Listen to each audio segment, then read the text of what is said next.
All right, welcome back. This is presentation 4 of chapter 5 on civil rights. Here we're going to really be focusing on the civil rights struggles of other groups. We're going to start with Native Americans. Of course, this was one of the first groups of people that really kind of were systemically subjected to discrimination. American westward expansion was viewed as part of America's destiny, and it necessarily, in that perspective, brought Native groups into conflict.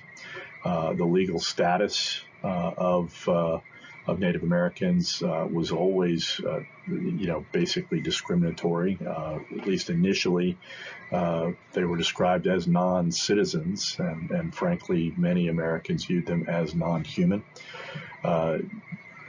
Again, as a legal matter, American law was patently discriminatory as it applied to Native Americans.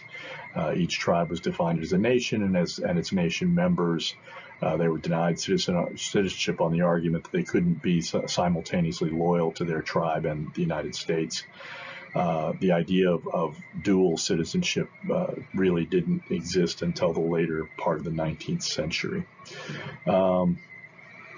In 1823, the Supreme Court ruled that Native Americans didn't own the land upon which they lived. In that case, Johnson versus McIntosh dealt with a conflict over land purchased from the Pian-Keshawa tribe in Indiana. The tribe ruled that the private purchase of land was void because Aboriginal lands were inalienable. This is actually a very important Supreme Court decision that's a mainstay of most law school curricula. It basically establishes the legal environment in which the federal government could, only the federal government could purchase Native American lands.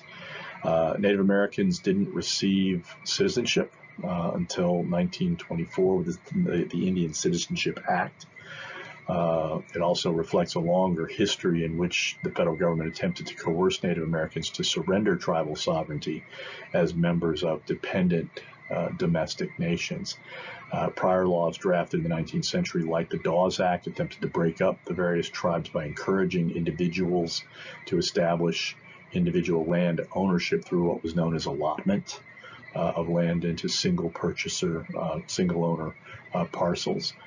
Subsequently, in 1934, the Wheeler-Howard Act renewed tribal rights and tribal self-government while allowing individuals to leave their tribal lands.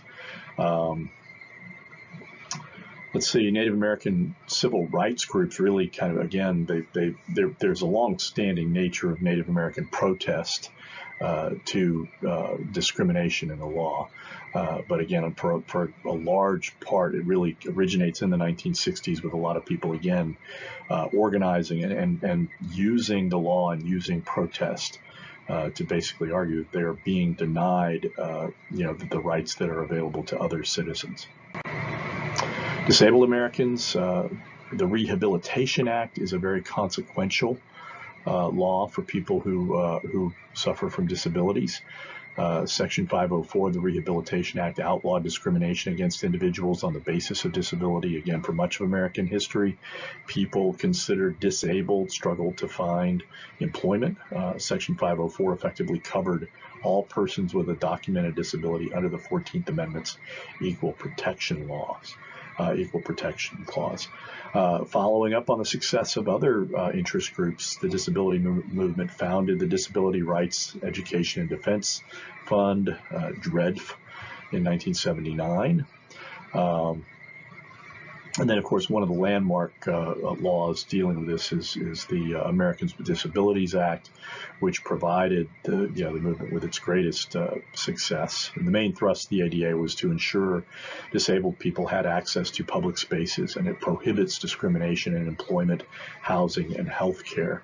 And practically, it imposed huge mandates on all levels of government. Okay, and we can talk more about that in a bit. LGBTQ plus Americans, again, as the name denotes, the LGBTQ plus community is characterized by its diversity. Polling suggests that roughly a little over 7% of Americans self-identify as members of the LGBTQ plus community, which amounts to about a little bit over 20 million Americans. 57% identify as bisexual, 21% identify as gay, 14% as lesbian, 10% as transgender, and 4% identify as non-binary. Again, the challenge for collective action is that there are broad social and cultural differences within the LGBTQ plus community, and their priorities within those groups are not always in perfect alignment. For most of American history, any sexual orientation other than heterosexuality was judged as deviant. Legally, homosexuality was aggressively prosecuted in many jurisdictions. Socially, being outed could cost a person their jobs. Medically, the American Medical Association considered homosexuality as a mental disorder until 1973. The movement, as with so many, originated in the 1960s.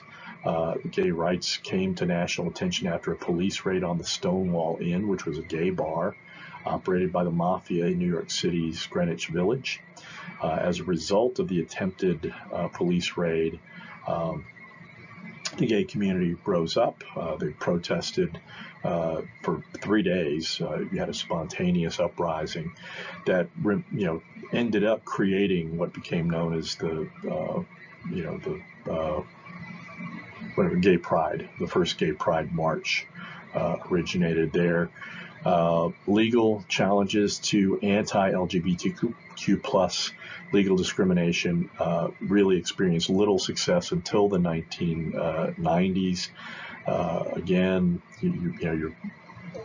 with Bowers versus Hardwick in 1986, a decision we've discussed.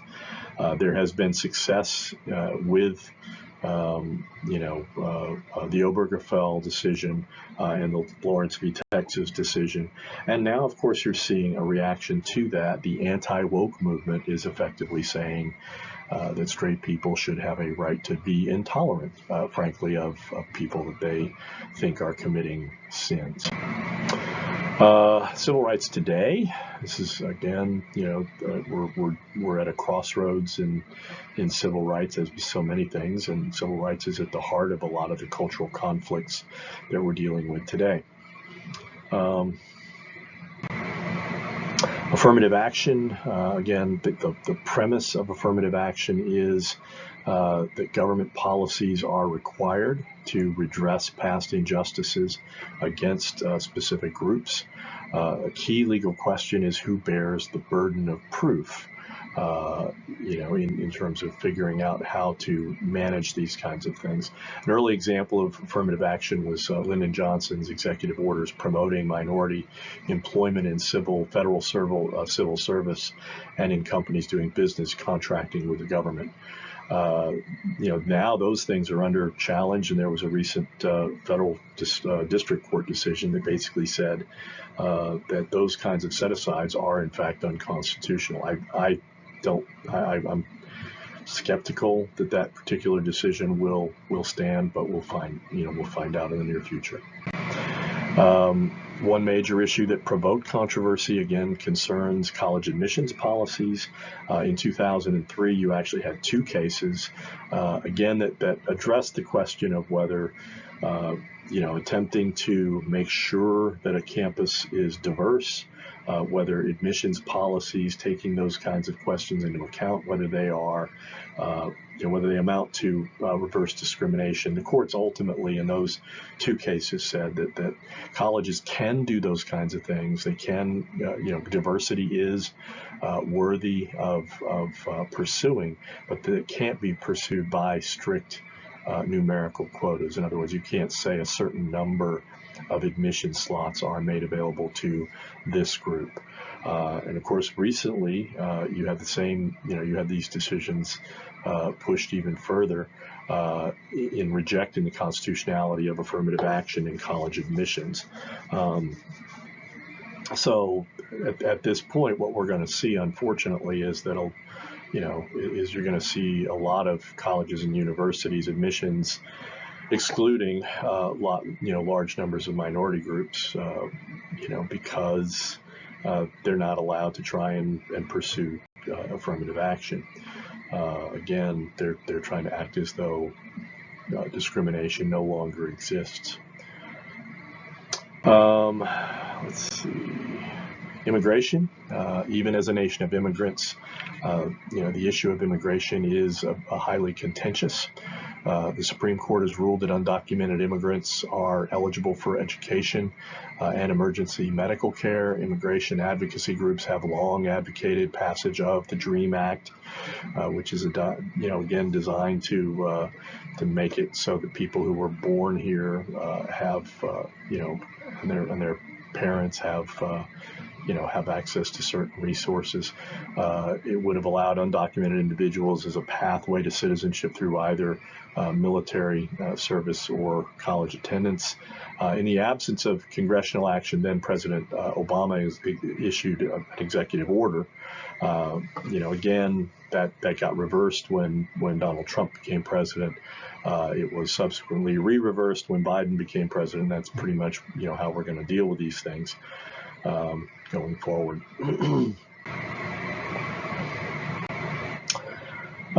Arab, Middle Eastern, and Muslim Americans, of course, the terrorist attacks of 9/11, created a surge of Islamophobia, of fear and hatred of Muslims. Muslim organizations have pushed for greater legal protection of the rights of American Muslims. That continues to be a real concern here in the United States. Criminal justice system, the U.S. has the largest prison population in the world. The size of the prison population does not necessarily reflect crime rates. In fact, you oftentimes hear people say, New York City is the most dangerous city in the world. Well, in fact, it's the safest large city in the United States. You had an Alabama senator say, how terrible New York City was. Well, New York City is safer than Alabama on par. And Alabama is an entire state. Racial and ethnic disparities are frequently sources of complaint in communities of color. In fact, blacks are disproportionately subject to incarceration for committing certain kinds of crimes. There has been a conservative and liberal coalition that has advocated for prison reform, recognizing that imprisonment, is very expensive. And more importantly, it's also costly to the economy because you are effectively placing an enormous stigma on a person by making them a felon. The racial justice movement, of course, you've seen highly publicized shootings of black men gave rise to the Black Lives Matter movement. Anywhere from 20 to 26 million people participated in marches during the spring of 2020, the Black Lives Matters marches, in the midst of the COVID pandemic. And one of the interesting things, of course, was that there weren't a lot of disease. There wasn't a lot of COVID transmission because most of the marches, all the marches were out in the open air. And really, they were doing what they could to try and not spread the disease. Many people were wearing masks, and again, there are certain conditions under which COVID was a lot more spreadable. Black Lives Matter changed the conversation about race and democracy, created the whole woke and anti-woke, antipodal, fights about things. So, again, we'll see how these things play out going forward. So, civil rights, what do you think? Knowing what you know, do you support the kinds of actions felon rights advocates like Desmond Meade took in trying to secure civil rights for himself and fellow felons? Do you feel that civil rights are absolute, or are there situations in which curtailing civil rights is justified? Under what specific conditions have you or anyone you know experienced a civil rights violation? What was the issue? What was the remedy? If so, were you satisfied with the outcome? How does a country based on democratic principles of majority rule ensure that the civil rights of racial and ethnic minority groups are protected? What can and should we do to remedy past wrongs that have, ongoing consequences? These are some questions that you should be thinking about as a citizen, and hopefully as we go forward, you'll continue to to think through these kinds of issues related to civil rights. All right, so this is it for Chapter 5. Then we're going to move on to Chapter 6 next. I'll see you next time.